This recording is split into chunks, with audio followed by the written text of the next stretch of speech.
standing outside Roanoke City Hall, where in a few minutes I will be meeting with Mayor David Bowers. The Honorable David A. Bowers has been a Roanoke citizen since 1961, when at the age of 9, his family moved here and settled on Raleigh Court. Mr. Bowers graduated from Patrick Henry High School and pursued a career in law, which continues today. In 1984, he began his first term as a Roanoke City Councilman. Since then, he has added 4 terms as Roanoke's mayor from 1992 to 2000, and from 2008 to later this month.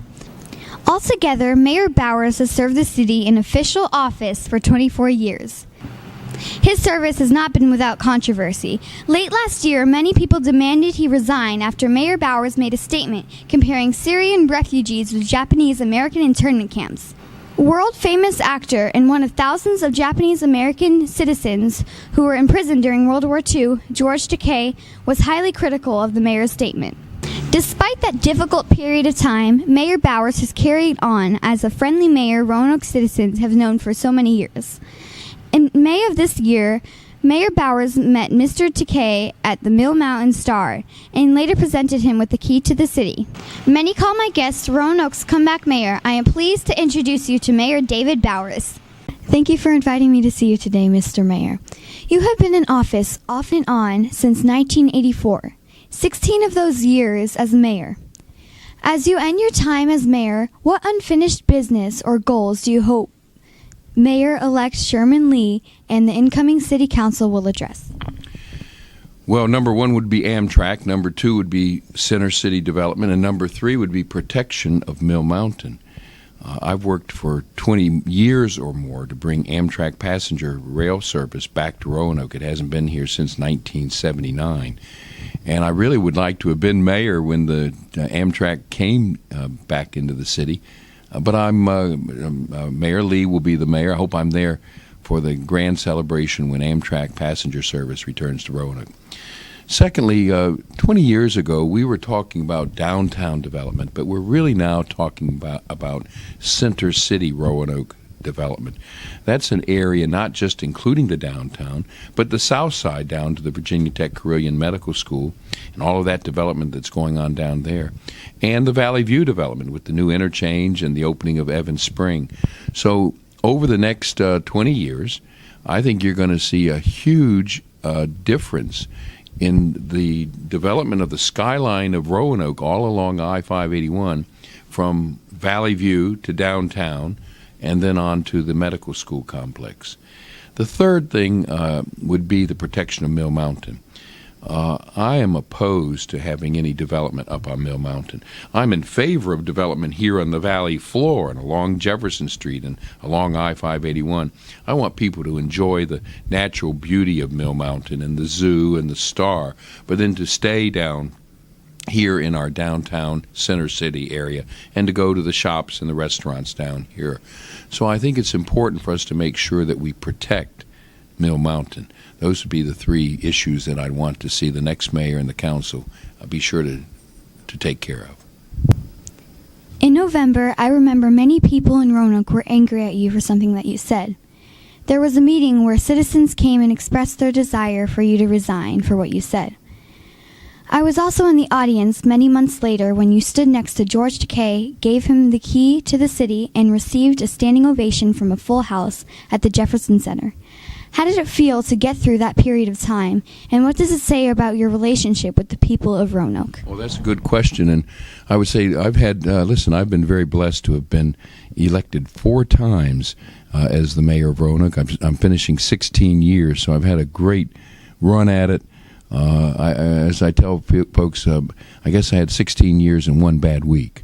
That's still a good record, I think. But I mangled that situation back in November. I just didn't say what was in my heart to say.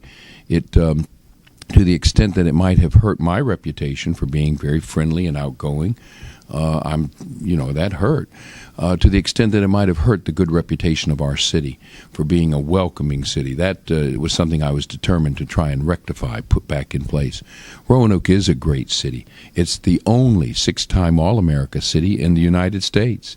And we welcome, through our local colors and all the other different programs that we have in Roanoke, we welcome and have welcomed over 100 different nationalities to Roanoke. And I've been a part of that, and I want to make sure that we continue that. So it was not the right thing to say. People had the right to be angry with me. It was right for me to apologize. It was right for me also to let folks know that I felt obligated to put that situation back in order. So I was pleased to then invite George Takei. I talked with him right away following his broadcast through the internet and all of the sources that he has of those really unfortunate remarks. He was most gracious to me on the phone, over email, and when he came to Roanoke in May, we had a chance to visit up at the Star, and I was able to share some thoughts and ideas about him. He was a terrific visitor for Roanoke. He came once as Mr. Sulu for the Star Trek convention. He came the second time because of what I had said, and I was glad that he came and was able to set the record straight. I hope, and I think we did. And I think he'll come back. I think the people of Roanoke, when he came in May of this year, 2016, I think they were most hospitable to him. He was just overwhelmed with the beauty of our city and with the wonderful people that we have and the different nationalities that live here. So by and large, I hope it was something that it was not something I did that was wrong. It was something that I said that was wrong. And I hope we did put that back in proper order. Roanoke is a very welcoming, diverse, 6-time All-America city, and we celebrate that diversity in Roanoke, and we're going to continue to do that in the future. On your website and many interviews, you have discussed the importance of being a friendly mayor. What has being friendly meant to you, and why does it seem like friendliness is missing in wider politics in Virginia and in America today? Well, the first part of that question is easy to answer. The second part may be a little more difficult. I like to think that I am a friendly guy, that I'm visible to the public. I think the public needs to know who their mayor is and how he thinks and what he stands for. I like to be a mayor who's accessible. That's why I've always had office hours here in the mayor's office, and I've been all over the city. I think of the mayor's office as being like a key. It opens doors to synagogues and temples and churches and businesses and homes and all across the city.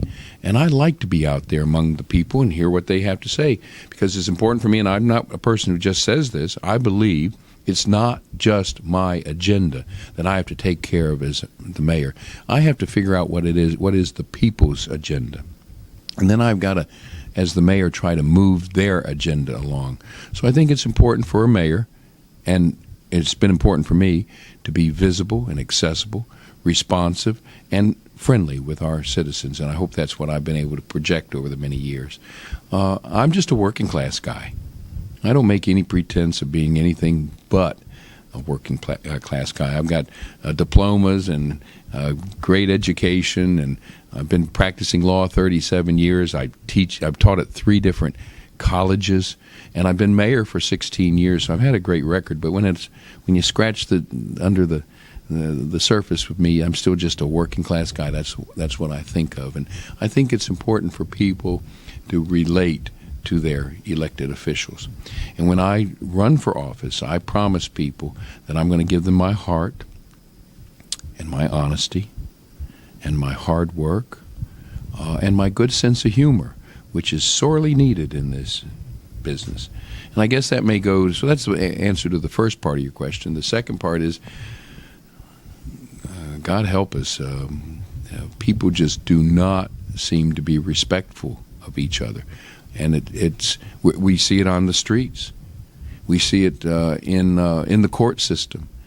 We see it in Congress. We see it in politics. So the people who we elect are really, I guess, reflecting some of the mood of the public. And the public, a lot of times we just need to be more like Aretha Franklin used to sing, R-E-S-P-E-C-T. That's a good policy. I think that's a good policy. So I would hope that in the future people will just be more respectful of each other. We're all in this together. As promised, I have asked you my 3 questions. Yes. At this time, I welcome you to say whatever you might like to our viewers. You're a good reporter. That's what reporters do. They ask you the questions, and I have a responsibility as an elected official who represents people to tell them what I think. I have a responsibility to listen to what people want.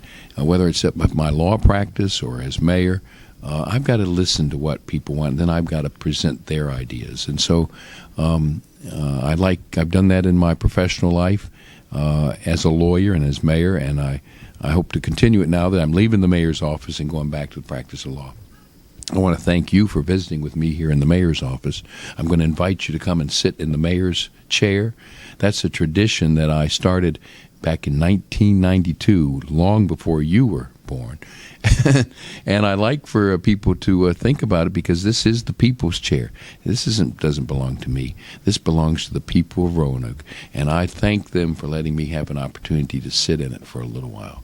So good luck to you, Ava Rosa. Thank you for coming by the mayor's office. And I'm so glad that your mom, Fida, and your dad, Jason, who's in the Kiwanis Club with me, I'm so glad that they've moved to Roanoke, and I hope this is going to be a great home for them and for you and your family. Thank you. A lot has happened since 1984. Roanoke is a much different city than it was back then. When my family and I moved here last year, we immediately noticed an uncommon level of kindness. The fact that a 10-year-old can have anyone paying attention to her attempt at journalism, let alone getting an interview with the mayor, speaks to that friendliness. Mayor Bowers, like everyone, is not a perfect person. I can't help but think he has to be part of why Roanoke is so friendly. Time will tell what his legacy might be, but I was one of the people who stood up and clapped when he gave George Takei the key to the city. I want to thank the Honorable Mayor David A. Bowers for his service to the Star City of Roanoke. For 3 Questions with Ava Rosa, see you next time.